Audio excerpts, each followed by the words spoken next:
荃灣公園啊，荃灣海濱公園啊，大媽跳舞啊！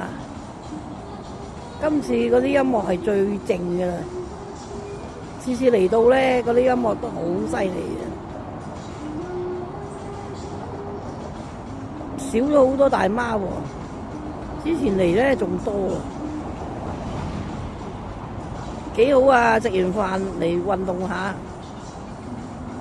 即係如果佢唔係好干擾人咧，都冇乜所謂啦。運動下都好嘅。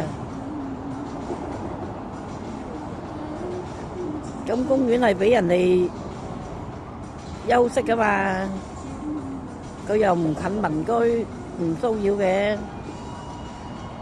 都唔好下下都話即係反對佢哋嘅。就喺合適嘅地方都 OK 嘅。